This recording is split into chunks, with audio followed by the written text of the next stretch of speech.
আসসালামু আলাইকুম ওয়া রাহমাতুল্লাহ। সুপ্রিয় দর্শক শ্রোতা, আশা করি আল্লাহ রাব্বুল আলামিনের অশেষ মেহেরবানি ও দয়ায় আপনারা সবাই ভালো আছেন। আজকের ভিডিওতে আমি আপনাদের সামনে নিয়ে এসেছি এক বৃদ্ধা মহিলার জীবনের গল্প, যিনি জীবন জুড়ে যে কষ্ট ও দুঃখ পেয়েছিলেন তার মাঝেও ঈমান, ধৈর্য আর আল্লাহর প্রতি গভীর বিশ্বাস রেখেছেন। চলুন তার জীবন থেকে আমরা সবাই শিক্ষা নেই এবং আল্লাহর সাহায্য কামনা করি। মিসেস আয়েশার জন্ম হয়েছিল এক দরিদ্র গ্রামে। মা বাবা খুবই সাধারণ মানুষ, কিন্তু তারা সন্তানদের সৎ ও ধর্মভীরু করে তোলার জন্য সব কিছু নিয়ন্ত্রণের চেষ্টা করতেন। ছোটবেলা থেকেই আয়েশা দেখেছিল বাবা কঠোর পরিশ্রম করেছেন। তার মা বাড়ির কাজের পাশাপাশি মাঠে কাজে হাত লাগাতেন। কিন্তু হঠাৎ একদিন বাবা অসুস্থ হয়ে পড়েন আর চিকিৎসার অভাবে তিনি পরলোক গমন করেন। ইন্না লিল্লাহি ওয়া ইন্না ইলাইহি রাজিউন। বাবার মৃত্যুর পর সংসারে এতটাই অন্ধকার নেমে এলো যে একসময় খাবারেরও অভাব হলো। ছোট বোন ভাইদের পড়াশোনা বন্ধ হয়ে গেল এবং আয়েশাকে স্কুল ছেড়ে দিয়ে কাজ করতে হলো। আয়েশা তার স্মৃতিচারণ করতে গিয়ে বলেন, আমি তখন ভাবলাম জীবন কি সত্যি কঠিন। ছোট থেকেই আল্লাহর প্রতি আমার বিশ্বাস ছিল, কিন্তু এত সমস্যা দেখে ভেঙে পড়ার সময়ও হয়েছিল। তবে আমি কখনো হাল ছাড়িনি, কারণ আল্লাহ রাব্বুল আলামিন বলেছেন, ওয়া আসা আন তাকরাহু শাইআন ওয়া হুয়া খায়রুল লাকুম। হয়তো তোমরা কোনো কিছু ঘৃণা করো, অথচ তা তোমাদের জন্য ভালো। এদিকে যখন আয়েশার বয়স মাত্র 16 বছর, তার বিয়ে হয়ে গেল। স্বামী ছিলেন একজন সৎ ও সরল মানুষ, কিন্তু স্বামীর পরিবারও খুব বেশি ধনী ছিল না। বিয়ের পর সংসারের দায়িত্ব বেড়ে গেল আয়েশার উপর। সে দিনের পর দিন সংসারের বোঝা সামলাতে লাগলো। স্বামীর অসুস্থতা ও আর্থিক সংকট তাকে আরও কঠিন পরীক্ষার মুখোমুখি করল। কোনো এক সময় স্বামীর চিকিৎসার জন্য প্রয়োজনীয় টাকা পাওয়া গেল না। তখন আয়েশা রাত জেগে দোয়া করত, কুরআন তিলাওয়াত করত আর আল্লাহর কাছে সাহায্য চাইত। আয়েশা জানতো পৃথিবীর কষ্ট সাময়িক। সে প্রতিদিন সকালে উঠেই প্রথম কাজ করত নামাজ, তারপর কুরআন পাঠ ও দোয়া।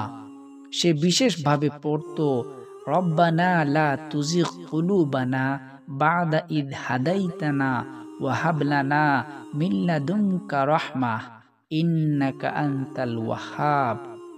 সূরা আল ইমরানের ৮ নম্বর আয়াত। এর অর্থ হচ্ছে, হে আমাদের পালনকর্তা, আমাদের হৃদয়গুলি পথভ্রষ্ট করিও না। যখন তুমি আমাদের পথ প্রদর্শন করেছ, আমাদের উপর রহমত বর্ষণ করো, নিশ্চয়ই তুমি দানকারী। আল্লাহু আকবার। এমন দোয়া তার অন্তরকে শান্তি দিত, হতাশার জায়গায় আশার আলো জ্বালাতো। আল্লাহর রহমত ও মানুষের সাহায্য কতটা বিশাল দেখুন। আল্লাহর রহমত কখনো দেরি করে না। আয়েশার জীবনে যখন কঠিন সময় এসেছিল, তখন তার আশেপাশের মানুষজন সাহায্যের হাত বাড়িয়েছিল। এক প্রতিবেশী মহিলার মাধ্যমে তাকে চিকিৎসা ও আর্থিক সাহায্য পাওয়া গেল। সন্তানরা বড় হয়ে নিজের পায়ে দাঁড়ালো। এই গল্প আমাদের শেখায়, আল্লাহর সাহায্যের জন্য আমাদের হৃদয় খুলে রাখতে হবে। সাহায্য আসতে পারে এমন অনেক মাধ্যম থেকে। আজ আয়েশা এক শান্ত, পরিণত ও ঈমানদার মহিলা, যার জীবন থেকে আমরা শিখতে পারি, জীবনে যতই কষ্ট আসুক আল্লাহর উপর ভরসা রাখতে হবে, ধৈর্য ধরতে হবে, কারণ তাওবা ও দোয়া আমাদের আত্মাকে শক্তিশালী করে। সমস্যা আসলে তা অস্থায়ী, আল্লাহর রহমত অমীয়। আল্লাহর রহমতের কোনো সীমা নেই।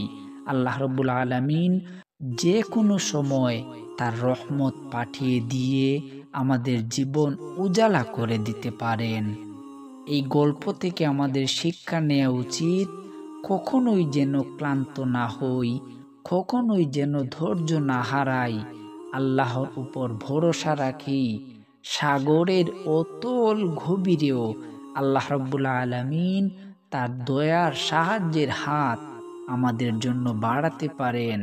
এটা তিনি অবশ্যই আমাদের জন্য করবেন, যখন আমরা আল্লাহ রাব্বুল আলামিনের কাছে বেশি করে দোয়া করব, তাওবা করব এবং বেশি করে এই দোয়াটি পড়ব, রব্বানা লা তুজিগ কুলুবানা বাদা ইদ হাদাইতানা ওয়া হাব লানা মিন লাদুনকা রাহমাহ ইন্নাকা আনতাল ওয়াহ্হাব। বলবো, হে আমাদের পালনকর্তা, আমাদের হৃদয়গুলি পথভ্রষ্ট করিও না, আমাদের হৃদয়গুলিকে তোমার পথেই রাখো, যখন তুমি আমাদের পথ প্রদর্শন করে দিয়েছ। আমাদের উপর রহমত বর্ষণ করো, নিশ্চয়ই তুমি উত্তম দানকারী। তো বন্ধুরা, আজকের এই গল্প আমাদের জীবনে সবচেয়ে বড় শিক্ষা দেয়, কখনো যেন আমরা হতাশ না হয়ে পড়ি, শয়তানের ফাঁদে যেন পা না দেই। আল্লাহ সব সময় আমাদের সাথে আছেন, তিনি কখনো আমাদের ত্যাগ করবেন না। আমাদের উচিত প্রতিদিন দোয়া করা, নামাজ ঠিক সময়ে পড়া এবং ধৈর্য ধরে আল্লাহর সাহায্যের অপেক্ষা করা। আশা করি আজকের ভিডিওটি আপনাদের ভালো লেগেছে। ভালো লাগলে লাইক করুন, শেয়ার ও সাবস্ক্রাইব করুন। আমাদের সবাইকে কঠিন সময়গুলোতে ধৈর্য ও আল্লাহর রহমত দিয়ে সহায়তা করুন। আসসালামু আলাইকুম ওয়া রাহমাতুল্লাহ।